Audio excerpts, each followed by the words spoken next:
L'épopée de Soundiata Keita, le lion du Manding.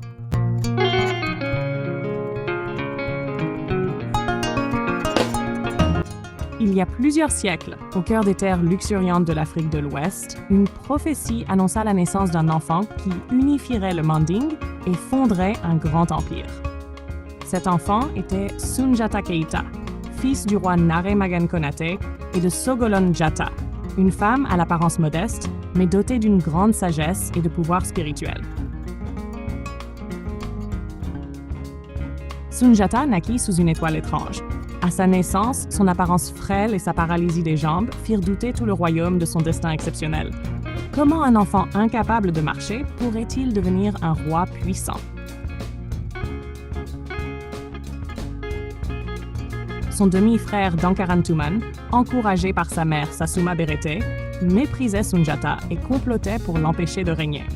Sasuma, jalouse de Sogolon, usa de son influence pour faire exiler Soundiata, sa mère et ses frères loin de Niani, la capitale.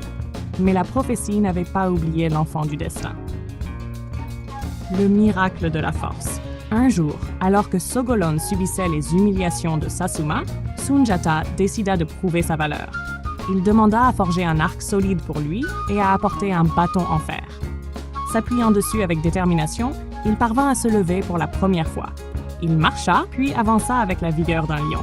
Ce jour-là, il gagna le respect de tous et fit taire ses détracteurs.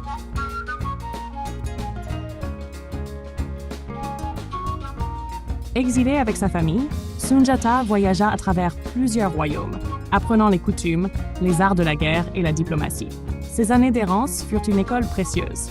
Il se lia d'amitié avec des alliés fidèles comme Fakoli, Doumbia et Frank Amara, des chefs de guerre qui joueraient un rôle crucial dans sa quête. Pendant ce temps, le roi sorcier Soumaoro Kante de Soso s'élevait comme une menace redoutable, conquérant et asservissant les peuples du Manding. Son règne de terreur unifia les royaumes opprimés dans une volonté commune de résistance. La lutte contre Soumaoro Kante. Quand le Manding appela à l'aide, Soundiata, fort de son expérience et de son réseau d'alliés, rassembla une armée puissante. Les batailles contre Soumaoro Kante furent épiques, mais le roi sorcier semblait invincible. Soundiata découvrit toutefois le secret de sa faiblesse. Une flèche magique enduite d'une substance spéciale pourrait le vaincre. Lors de la bataille décisive de Kirina, Soundiata, guidé par sa ruse et son courage, décocha la flèche fatale. Soumaoro, vaincu, s'enfuit et son empire s'effondra. Le fondateur de l'Empire du Mali. Après cette victoire, Soundiata fut acclamé comme le Mansa, le roi des rois.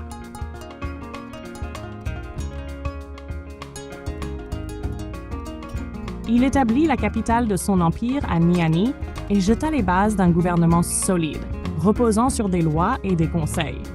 Il unifia les peuples du Manding, instaurant une ère de prospérité et de justice. Soundiata Keita ne fut pas seulement un guerrier, mais aussi un bâtisseur et un visionnaire. Sous son règne, l'Empire du Mali devint l'un des plus grands et des plus riches de l'histoire africaine, célèbre pour son commerce, sa culture et ses traditions. Son épopée, transmise par les griots de génération en génération, reste un symbole de courage, de persévérance et de l'unité des peuples. Soundiata Keita, le lion du Manding, restera à jamais dans la mémoire collective comme un héros légendaire.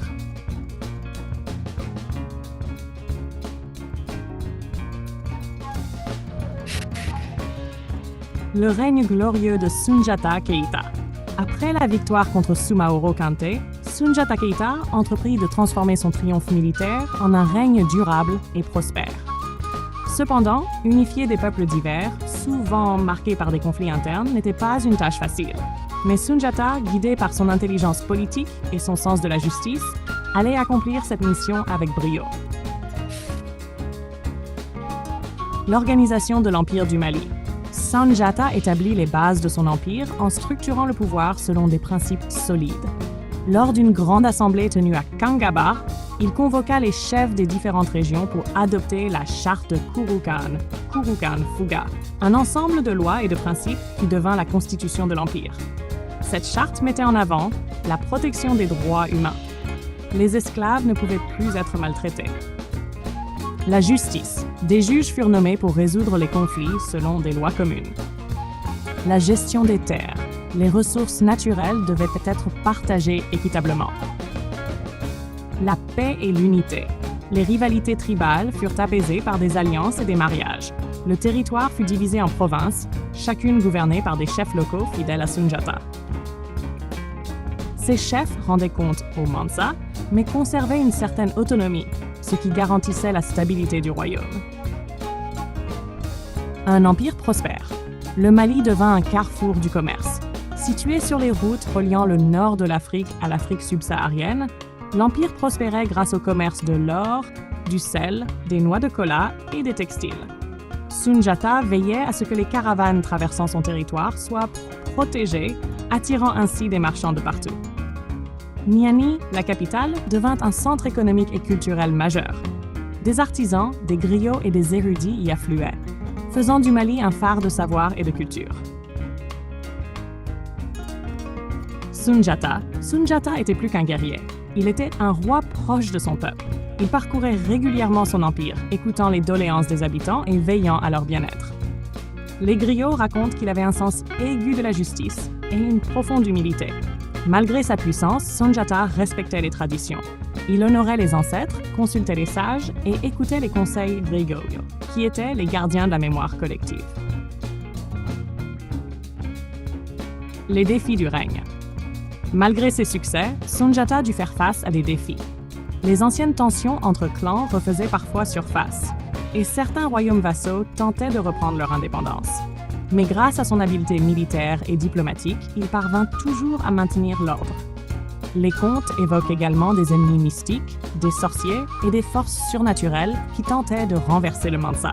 Mais Sunjata, fort de l'héritage spirituel de sa mère Sogolon, savait comment conjurer ses forces.